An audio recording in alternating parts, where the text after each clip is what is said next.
Police खात्यामध्ये कार्यरत असलेल्या एका कर्मचाऱ्यानं आपल्या 6 वर्षाच्या चिमुकल्या मुलीला गळफास देऊन खून केला आहे आणि त्यानंतर फाशी घेऊन आत्महत्या केल्याची संतापजनक आणि हृदयद्रावक घटना नाशिक रोड परिसरात घडली आहे। या दुहेरी मृत्यूमुळे परिसरात खळबळ उडाली आहे। याबाबत अधिक माहिती अशी की 34 वर्षीय स्वप्नील दीपक गायकवाड हे आत्महत्या केलेले पोलीस कर्मचारी असून त्यांनी आपल्या मुलीचा गळफास देऊन खून केल्यानंतर स्वतःही फाशी घेऊन आयुष्य संपवलं। स्वप्नील गायकवाड हे उपनगर पोलीस ठाण्यात कार्यरत होते। घटनेची माहिती मिळताच नाशिक रोड पोलीस ठाण्याचे अधिकारी आणि कर्मचारी त्याचबरोबर उपनगर पोलीस ठाण्याचे पथक तात्काळ घटनास्थळी दाखल झालं। भैरवी स्वप्नील गायकवाड वय वर्ष 6 हिला पाळणा बांधण्याच्या लोखंडी हुकला गळफास देऊन तिची हत्या करून आत्महत्या करण्यात आले असल्याचं प्राथमिक माहिती पोलिसांनी दिली आहे। स्वप्नील गायकवाड यांचा काही महिन्यांपूर्वी पत्नीशी घटस्फोट झाला होता।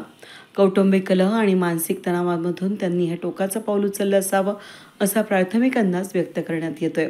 मात्र हत्या आणि आत्महत्येमागील नेमकं कारण अद्याप स्पष्ट झालेलं नाही। या दुर्दैवी घटनेनंतर परिसरात हळहळ व्यक्त केली जात आहे।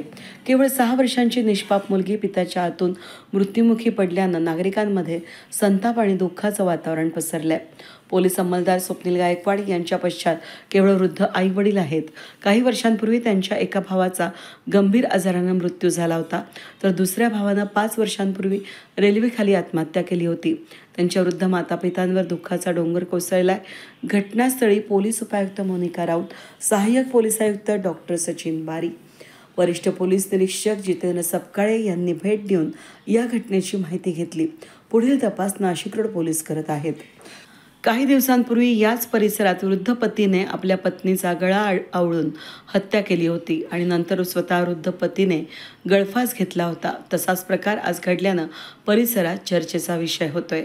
उपनगर पोलीस स्टेशनचे पोलीस कर्मचारी स्वप्नील गायकवाड यांनी आज स्वतःला गळफास घेऊन आत्महत्या केलेली आहे। ती बाब लक्षात आलेली आहे आणि त्याचबरोबर त्यांनी त्यांची छोटी मुलगी 7 वर्षाची मुलगी हिला देखील गळफास दिल्याचं प्रथमदर्शनी दिसून येत आहे। तपास या ठिकाणी सुरू झालेला आहे। नेमकं कशामुळे सदर प्रकार त्यांनी केलेला आहे याबाबतचा तपास सुरू आहे। नाशिक रोड पोलीस स्टेशन या ठिकाणी एडी दाखल झालेली आहे आणि FSLची टीम स्पॉटवरती बोलवलेली आहे। सदर कर्मचाऱ्याच्या पश्चात त्यांचे आई आणि वडील या ठिकाणी आहेत, त्यांच्याकडे तपास करत आहोत। वेद न्यूजसाठी प्रतिनिधी अनिल गुंजाळ, नाशिक रोड।